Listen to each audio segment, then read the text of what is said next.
Lepo pozdravljeni. V tokratni izostritvi bomo govorili o tem, kako zelo škodljivci in bolezni napadajo naše rastline, drevje, tudi zelenjavo in kako smo zelo ogroženi in ranljivi. Pravzaprav se niti ne zavedamo, kako zelo. V oddaji boste med drugim slišali tudi, kako so nekateri škodljivci prišli na naš konec in odkot, pa tudi, zakaj imamo vse manj domačih sadik in semen in kaj pomeni, če postanemo na tem področju popolnoma odvisni od uvoza. V studiu pozdravljam dva gosta, najprej gospa Patricija Pirnat z Agrarije Koper in pa gospod Gabriel Seljak z Kmetijsko-gozdarskega zavoda Nova Gorica. Lepo večer. Lepo pozdravljeni. Torej, gospod Seljak, mogoče na začetku, kateri škodljivci pravzaprav napadajo naše rastline? Torej, rastline napadajo vedno tako imenovani rastlinojedi, se pravi tiste, ki za svoje življenje potrebujejo zelene rastline in če te rastline, oziroma če te živali ali žuželke seveda povzročajo pri tem tudi škode in pravimo škodljivci. Drugače so pa lahko škodljivci so lahko bodisi žuželke, lahko so pršice, lahko so tudi seveda druge živali, tudi sesavci in tako naprej. Tem pravimo pravzaprav škodljivci, ne? No, v zadnjem času se je število teh škodljivcev izredno povečalo. Predlagam režiji, da pokaže graf, kjer se bo videlo ta skokovit porast števila. Lahko to malce komentirate, tako mimogrede v obdobju Jugoslavije recimo je bilo 24 škodljivcev, odkar smo v samostojni Sloveniji pa že kar 100. Ja, analizo, ki smo jo v preteklih 4 letih delali samo na vzorcu, bi rekel, rastlinojedih žuželk in pršic, pri tem seveda niso zajete tudi bolezni, kažejo, da je bil tale vnos tujih bolezni, predvsem iz drugih kontinentov v bivšo Jugoslavijo in pa tudi seveda na ozemlje Republike Slovenije, bolj ali manj konstantno. In je bilo recimo v enem desetletju po 4, 5, 6 teh škodljivcev vnesenih. No, po letu 1990 pa, bi rekel, beležimo eksponencialno, bi rekel, hitro naraščanje teh škodljivcev, tako da smo recimo od leta 1980 do 90 imeli takih 10 približno, oziroma 13, od 90 do 2000 je bilo že takih več kot 30 vnesenih novih in v zadnjem desetletju, se pravi od približno 2001 pa do 2010 je bilo pa takih novo vnesenih žuželk in pršic, ki živijo na rastlinah in lahko postanejo tudi škodljivci rastlin, prek 60. Se pravi, vsako desetletje se je število teh vnesenih tujerodnih, v glavnem iz tujih kontinentov, podvojilo. Gre pravzaprav za posledico globalizacije? Natanko tako. Dokler smo bili v Jugoslaviji, jugoslovanski trg je bil razmeroma zaprt, ne nazadnje takrat tudi evropski trg ni bil tako odprt, kot je danes. Potem, ko se je seveda in jugoslovanski trg v 70-ih, posebno po 80-ih letih odprl in pa potem seveda z osamosvojitvijo Slovenije, ko se je ta trg z rastlinskim materialom popolnoma liberaliziral, seveda je pritisk teh novih škodljivih organizmov na našo državo strašansko narasel. Ne nazadnje je treba tudi poudariti, recimo, da se v tem istem obdobju so se odprle nekatere velike svetovne velesile, kot je recimo Kitajska. Kitajska velja za, bi rekel, ena od vročih točk, bi rekel, življenjske raznovrstnosti. Na Kitajskem je znanih prek 30 000 rastlinskih vrst in veliko več drugih, bi rekel, organizmov in je zato Kitajska neusahljivi vir raznih novih škodljivih organizmov, ki lahko ne nazadnje preživijo tudi v naših razmerah, ker Kitajska vsaj del spada približno v podobno klimatsko območje, kot spada tudi Slovenija in pa seveda cela Evropa. No, predlagam, da pokaže režija tudi drugi graf, odkot prihajajo škodljivci, ne, kot smo dejali, z Kitajske oziroma z vzhodne Azije, pa tudi iz Amerike, ne? Ja, torej vnos oziroma možnost, verjetnost, da se taki novi organizmi, ki so prineseni ponavadi čisto nenamerno, slučajno k nam, da tisti, ki izhajajo iz podobnih klimatskih razmer, kot recimo Severna Amerika ali pa recimo Vzhodna Azija, Kitajska, Japonska, Koreja, ti pravzaprav v naših razmerah, če le imajo ta pravega gostitelja, se seveda hitro udomačijo in ponavadi tudi zelo hitro namnožijo. Take značilne primere, recimo v zadnjem času imamo kostanjevo šiškarco, ki je doma iz Kitajske, ta se je praktično v 10 letih eksplodirala in praktično močno grozila pravi kostan tudi v Sloveniji. Potem recimo tak primer je, da še severnoameriško, ki primer navedem, je recimo koruzni hrošč, ki se je iz Srbije, kamor je bil najprej vnesen, seveda potem na hitro razširil po celi Evropi. Tako da tudi ta škodljivec je praktično že zasedel celo Evropo in seveda povzroča ogromno škodo na koruznih poljih. Mogoče bi omenili še kakšno novejšo bolezen, ki je zelo nevarna. No, od novejših, če omenim bolezen, recimo v lanskem letu smo odkrili tudi v Sloveniji bakterijski ožig aktinidije, ki povzroča propadanje aktinidij. To bolezen smo skoraj zanesljivo prinesli s sadikami iz Italije, kako je pa prišla v Italijo, še ni znano.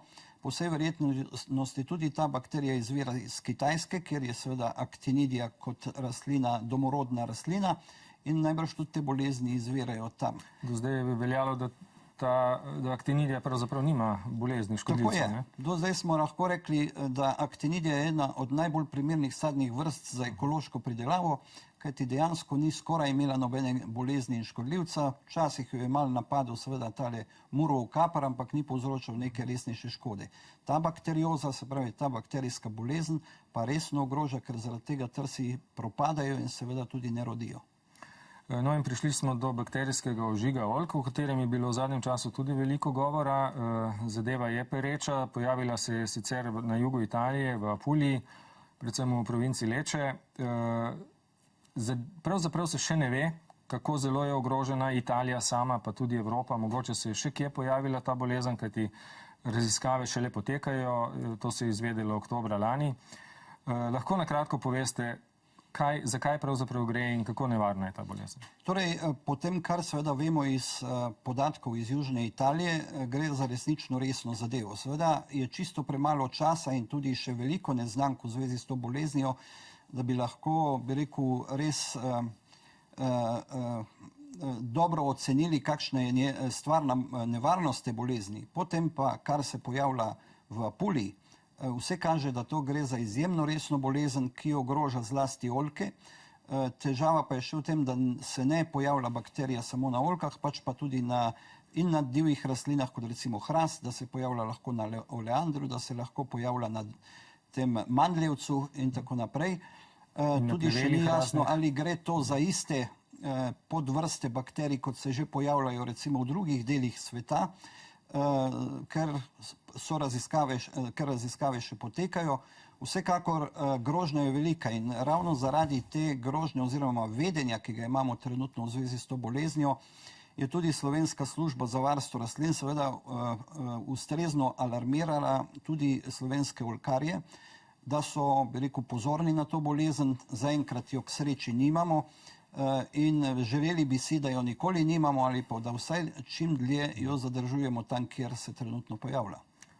No, dobro pri tem je, kot ste povedali zadnjič, oziroma tudi drugi so omenili, da ne napada vinske trte. Torej, in prav tu je pa zanimivost, ker vse ostale 4 podvrste napadajo tudi vinsko trto. Torej, gre za nekaj novega mogoče. Ne? Torej, ne čisto tako. Torej, vinsko trto napada ena podvrsta in to je Xylella fastidiosa. To je tista tipični tip ali tipična podvrsta te bakterije, ki se pojavljajo zlasti v Ameriki, v Kaliforniji in povzroča tako imenovano Piersovo bolezen, ki se na zunaj manifestira podobno kot pri nas vinogradniki recimo poznajo bolezen eska ali kap vinske trte.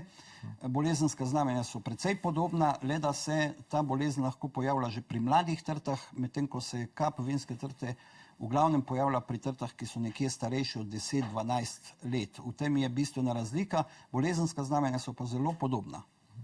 No in v Sloveniji večinoma, oziroma vsi samo uvažajo sadike iz Italije, večinoma, ne.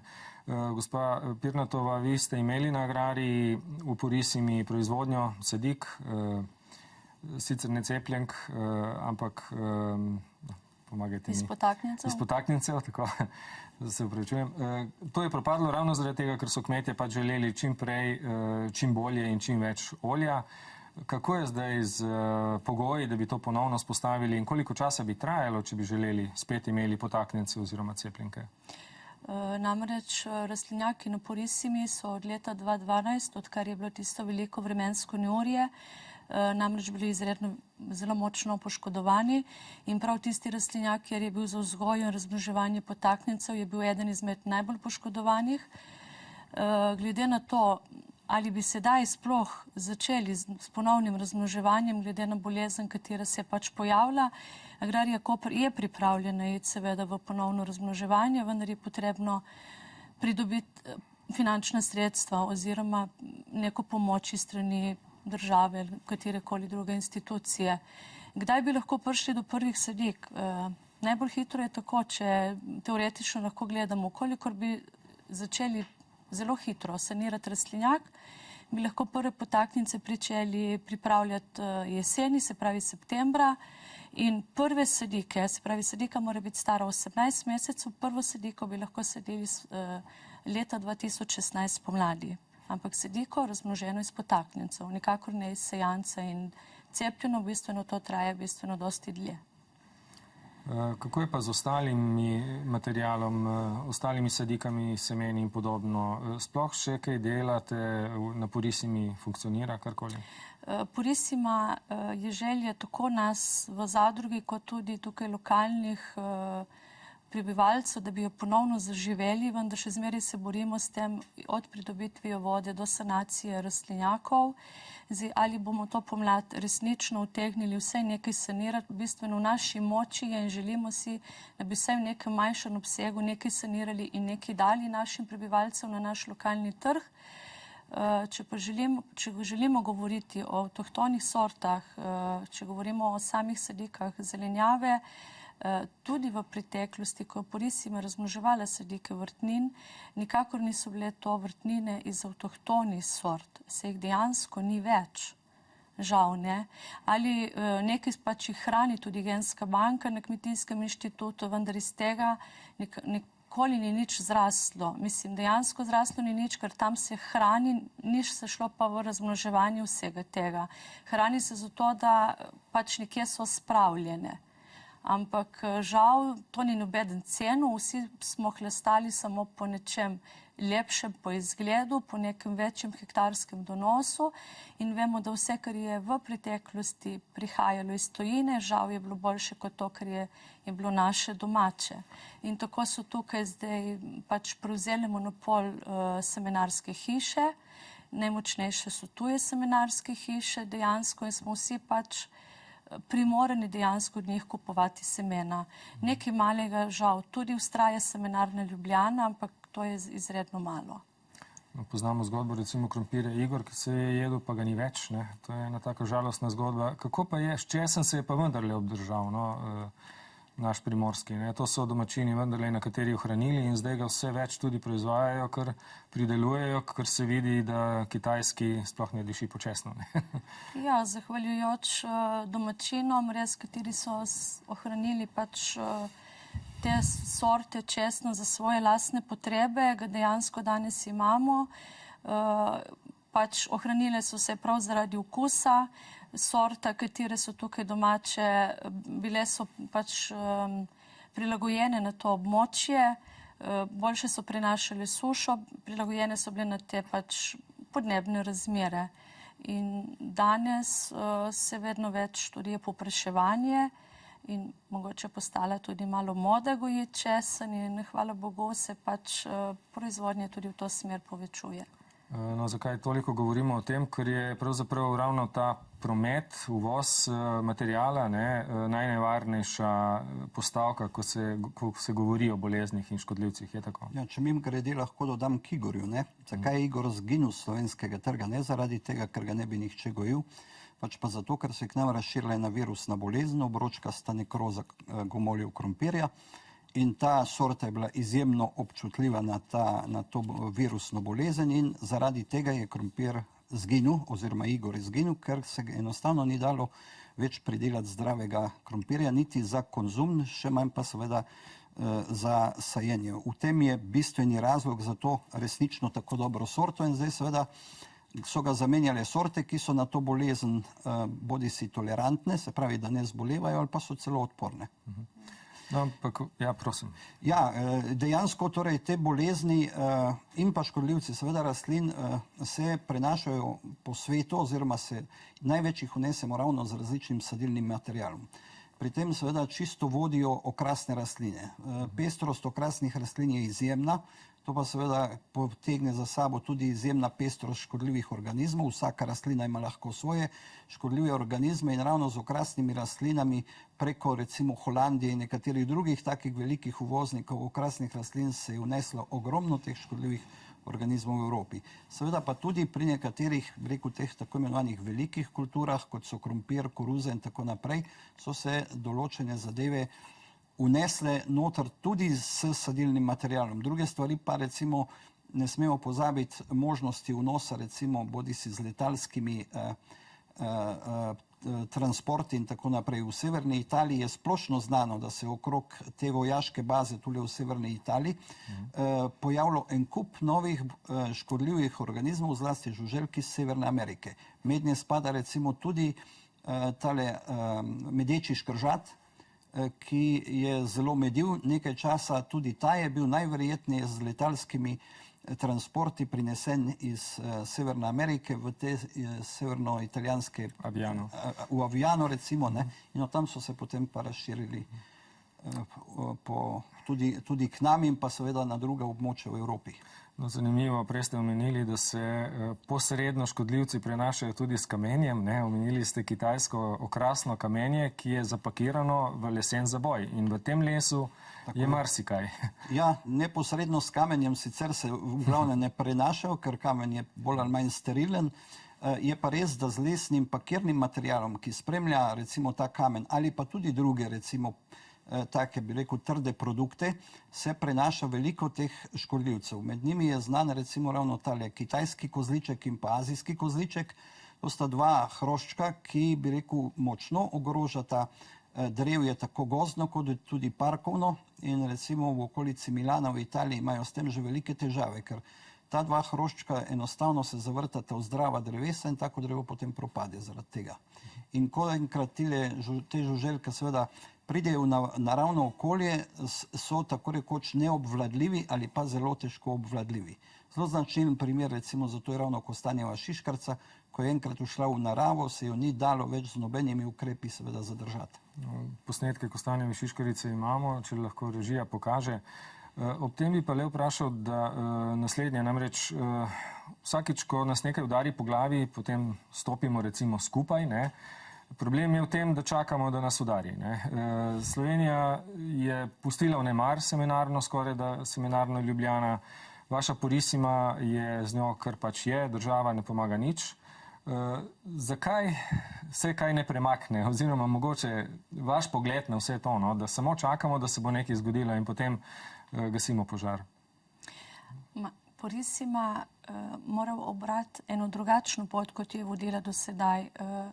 Zato, da bomo delali neke projekte in na zunaj kazali samo neki projekti in od tega nič iztržili, se pač to rentabilno ne izide. Namreč tudi ponovno razmnoževanje sadikolk, vsekakor ja, vendar ukolikor ni zainteresiranosti strani pridelovalcev, kmetov, pač ta zadeva je nesmiselna. Zato, da bomo nekaj gojili in da bomo to imeli in da bomo vsem govorili, da pač ta sadilni material imamo, si dejansko smo ga sedaj imeli na zalogi 6 let in zastonj ga nismo mogli, ga ni nobeden sadil. Se pravi, ga ni noben želel. Vsi so hlasteli po sadikah, ki so prihajali iz uvoza in naše sadike so pač ostali tam, katere pač niso šli v prodajo in pač proizvodnje ni bilo rentabilne, smo zgodbo zaključili. Se pravi, ja, vendar mora biti tudi na drugi strani dovolj interesa za pač, da se bo to sadilo in naprej vzgajalo. Problem Slovenije je pravzaprav tudi v tem, da je relativno majhno ozemlje, ne? In zdaj tu treba še posebej poudariti, da vse države, ki smo članice Evropske skupnosti, na njih je tako imenovan, bi rekel, prost pretok blaga in storitev. In mednje spada tudi prost pretok vsega rastlinskega materiala. Pravi, slovenski trg je tako majhen, seveda, da če ni tu res neke močne spodbude, bodi si strani samih povpraševalcev, se pravi potrošnikov tega materijala, ali pa morda spodbujen strani države, kjer seveda se oceni, da je to smiselno in koristno.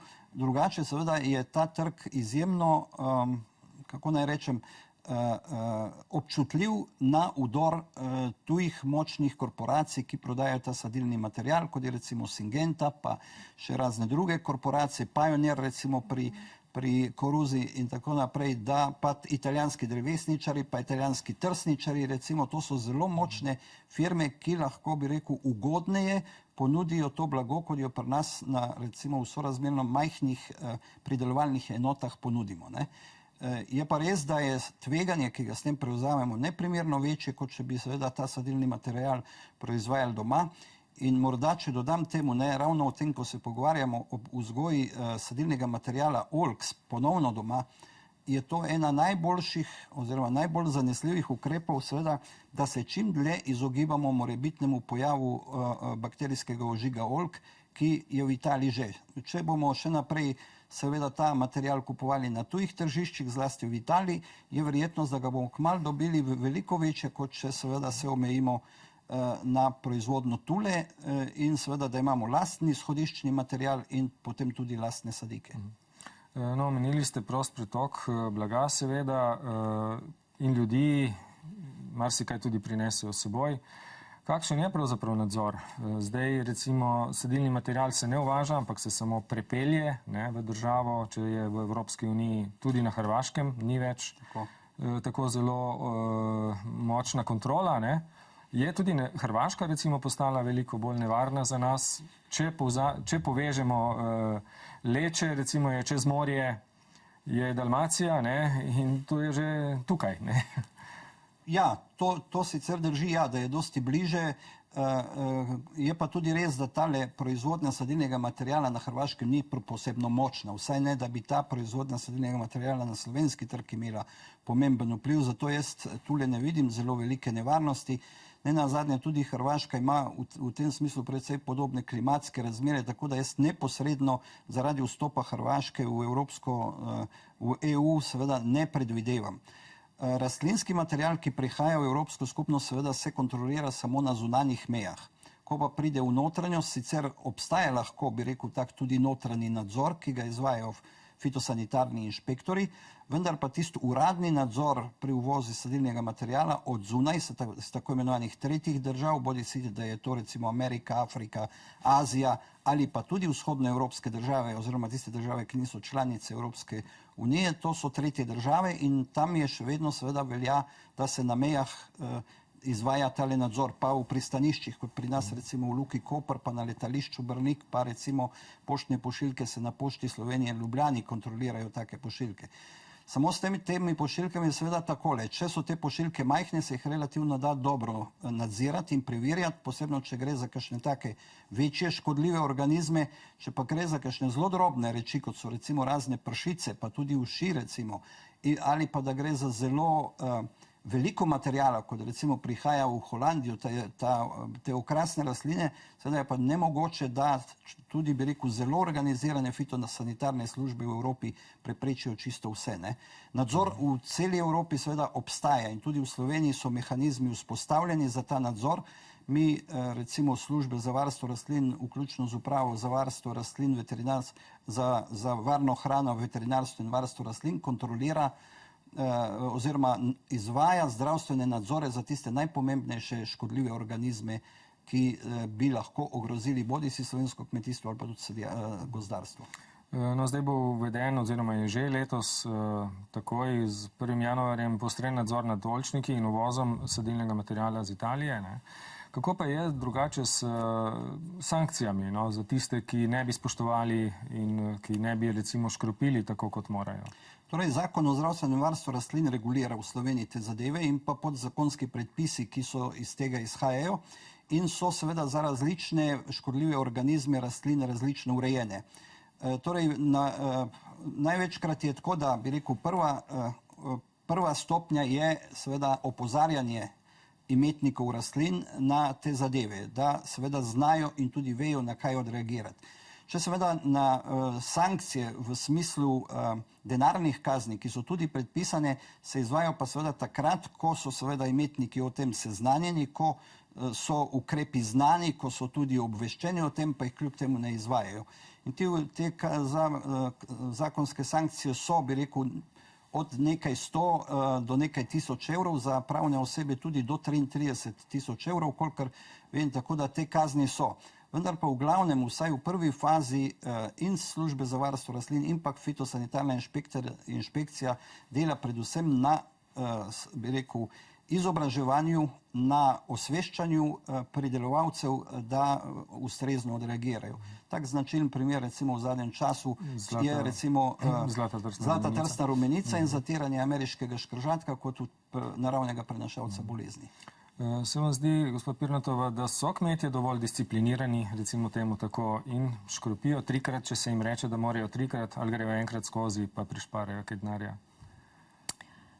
Zdaj, odvisno kateri kmetje. Jaz mislim, da kmetje, kateri se profesionalno ukvarjajo z kmetijsko proizvodnjo, bodi si z zelenjavo, sadjem ali karkoli, dejansko se teh navodil držijo, namreč škoda je lahko izredno velika. Kmetije so izključno preživljajo iz kmetijske dejavnosti in mislim, da se ne grejo neke šlamparije. Zdaj, kako pa to počnejo vrtičkarji, to pa si lahko samo mislimo. Ja. No, ob tem se samo poraja vprašanje, kako je potem z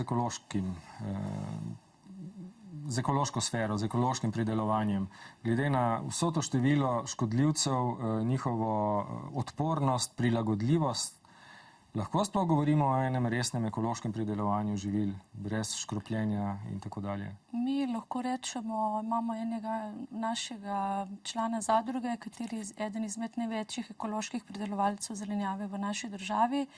Je pa tudi res, da ima 2 hektarja pokritih površin in z biološko zaščito izredno dobro pač fura proizvodnjo plodov v rastlinjaku in potem tudi nekaj solatnic in fižolov. Se da, ampak zmerno. Bolj je problem to, da ni semenskega materijala na razpolago za ekološke kmete, bolj nekako se pač to vse skupaj pripravlja za neke vrtičkarje profesionalni, pač žal se mora posluževati netretiranega semena, kateri vedno pride na trg prepozno. In potem je tudi proizvodnja prepozno. Jaz bi temu dodal samo to. Ja, ekološko, bi rekel, pridelovanje živeža je povsod, kjer je to možno, seveda ga je treba izkoristiti. Je pa res, da so nekatere kulture ravno zaradi bolezni in škodljivcev, ki so problematične z vidika tega, ali je tisto pridelovanje, kar je še ekološko, recimo, ne? Ali je to samo, bi rekel, nek tak nadomestek, bi rekel, neka obhod in temu težko rečemo potem ekološko kmetovanje.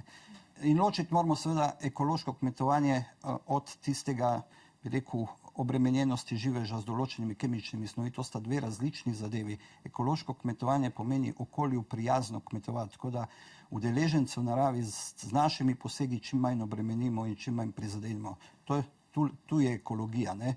Ostanki v živežu in tiste zadeve, to nima s ekologijo nobene veze.